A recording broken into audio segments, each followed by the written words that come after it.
Et nous disons ensemble, béni soit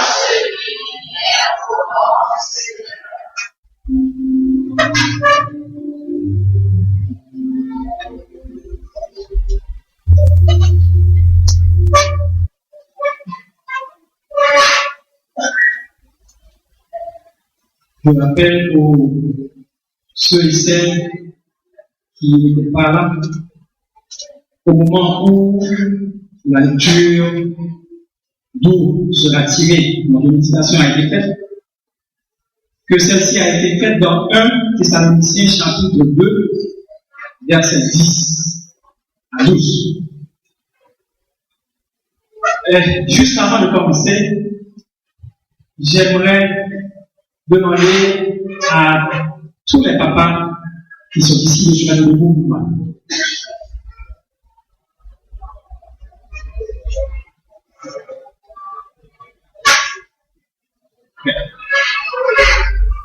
Merci. Merci.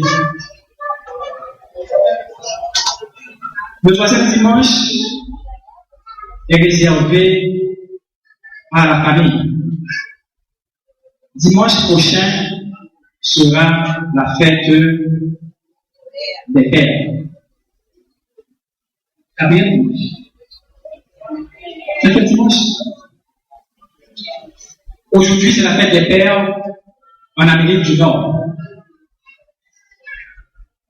Porter un message pour la fête des pères ou porter un message qui traite des papas, pour moi, n'est jamais chose facile. Et la raison est simple, c'est parce que les pères sont tellement décriés chez nous. Lorsque j'observe les messages qui parlent, qui sont portés sur la fête des mères, les versets qu'on trouve pour méditer, à mon avis, paraissent toujours tendres. Par exemple, Proverbe 21, on parle de la femme vertueuse.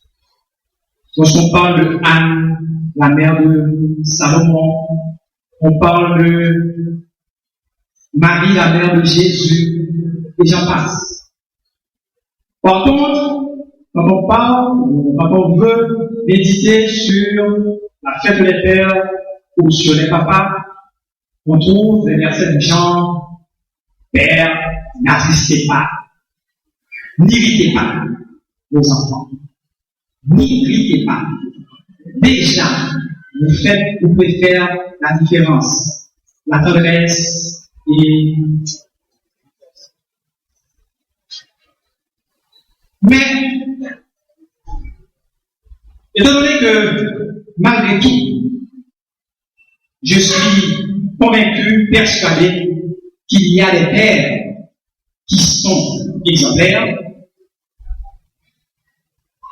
Je pense à Joseph, le père nourricier de Jésus.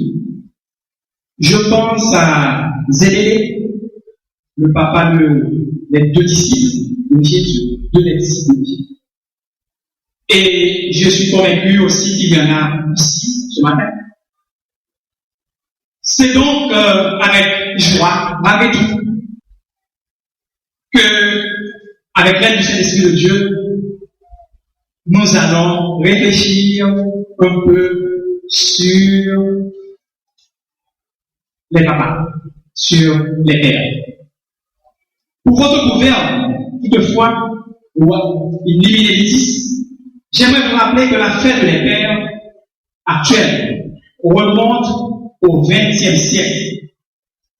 Et ceci a été initié par une dame, une américaine, du nom de Sonora Smart Dodd.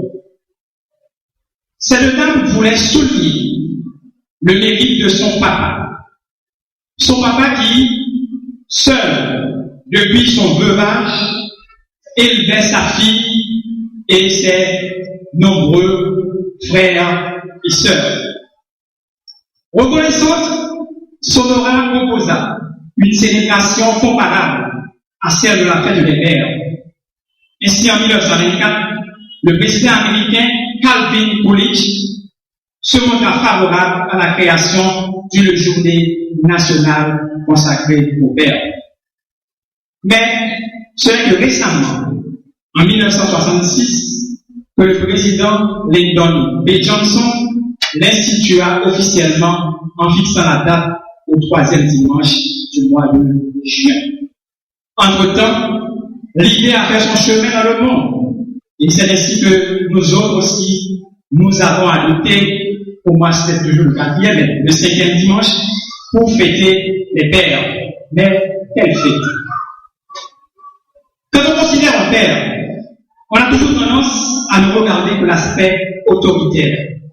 Mais ce matin, je veux considérer avec vous d'autres aspects du père, d'autres facettes du papa. Et c'est pourquoi le titre de notre méditation de ce matin est « Qu'est-ce qu'un papa ?» ou, si vous voulez, quels sont les qualificatifs d'un papa ou d'un vrai papa. Mes frères et mes sœurs, s'il est vrai que beaucoup de papas, de par leur comportement, de par leur attitude, donnent des raisons valables pour qu'on fasse la différence entre papa et maman, pour qu'on méprise même ce jour consacré au papa, la Bible, elle, semble ne pas aller dans ce sens. La Bible semble accorder la même importance tant au père qu'à la mère. Lorsqu'elle dit dans Proverbes chapitre 30, verset 17, et je lis pour vous, l'œil qui se moque d'un père et qui dédaigne l'obéissance envers une mère, les corbeaux du torrent le perceront. Elle poursuit en disant, au verset 22, au proverbe 24, écoute ton père, lui qui t'a engendré, et ne méprise pas ta mère quand elle est devenue vieille. Et au verset 25, nous lisons que ton père et ta mère se réjouissent. Dans aucun de ces versets, il n'est dit d'avoir une attitude envers la mère seulement. Donc, mes sœurs, les mamans, ce matin, vous qui êtes ici, il revient à vous de rehausser l'éclat de la fête des pères. Car la Bible a mis le père et la mère auprès des enfants pour leur total épanouissement. La Bible n'a pas mis la maman out le père. La Bible n'a pas mis le papa out la maman. La Bible a mis le père et la mère pour l'épanouissement total, complet des enfants. Paul, dans le texte que nous avons lu tantôt, déclare au verset 11, « J'ai été pour chacun de vous ce qu'un père est pour ses enfants. » Il va sans dire que, si Paul le dit, c'est que le père a sa place, a toute son importance dans la famille. Alors, qu'est-ce qu'un père doit être pour ses enfants? D'abord, le père doit être pour ses enfants un enseignant. Le rôle de tout enseignant, mes frères et mes sœurs, est de former. Donc, le père de famille a pour responsabilité d'enseigner, de former son enfant. Vu sous l'angle du père de famille, cette responsabilité est un tout. Elle est spirituelle, intellectuelle et émotionnelle. En Deutéronome chapitre 28, versets 18 à 21, Dieu donne au père la responsabilité d'enseigner, d'instruire, de former les enfants en suivant la parole. Et cette responsabilité, elle ne peut être laissée à certaines institutions religieuses telles que l'Église ou l'école du dimanche. Nous avons tendance, surtout en Haïti, à penser ou à vouloir que l'école du dimanche et l'Église fassent votre boulot à votre place. Non. En tant que père, en tant que papa, nous devons instruire nos enfants dans la parole de Dieu chez nous. Et ce n'est pas seulement au culte de famille que nous devons faire preuve d'enseignants. Pour être valable et efficace, l'éducation doit se faire partout. La Bible dit, dans le Deutéronome 28, tu les enseigneras à tes enfants quand tu seras dans ta maison, quand tu seras en voyage, quand tu te coucheras et quand tu te lèveras. En un mot, c'est en toute occasion que nous, papa, nous, pères de famille, nous devons enseigner à nos enfants. Et comme le Seigneur, le Père est un modèle pour sa famille, pour ses enfants. Les enfants suivent toujours l'exemple de leur papa.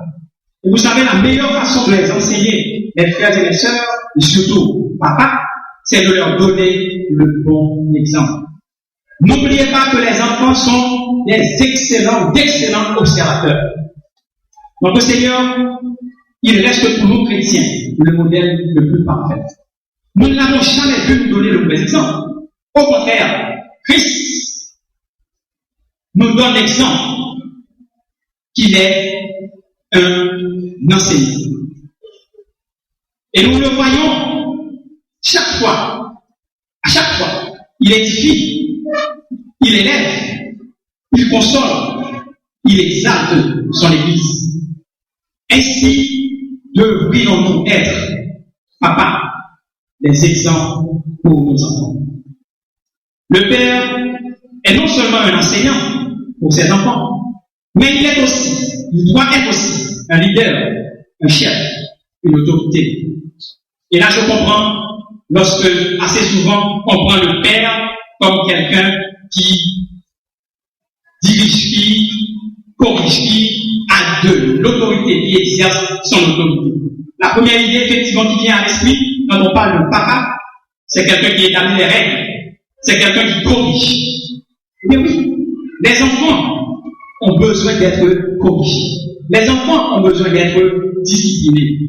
Pour devenir les adultes responsables, ils ont besoin de discipline. Certaines fois, dommage, certains papas croient que la discipline, l'autorité suppose traitement sévère, suppose des menaces, suppose des propos blessants. Or, dans la Bible, la discipline parentale n'est pas associée à la dureté. Au contraire, elle est associée à l'amour, à l'exemple de Dieu, selon Hébreux chapitre 12. Le père, en tant que patriarche de son foyer, a la grande responsabilité de jouer son rôle de dirigeant vis-à-vis de ses enfants. Il a le devoir de contribuer à créer un foyer où l'Esprit Saint puisse demeurer. Il doit participer activement à l'établissement des règles et de la discipline familiale. Et ces règles doivent être établies sur le Seigneur. Au psaume 127, nous lisons « Si l'Éternel ne bâtit la maison ». Cela veut dire que le père de famille, il doit savoir que le foyer doit se reposer sur l'Éternel. Sinon, ce sera comme un château de cartes. Et n'importe quoi, n'importe quel vent peut le détruire. Papa,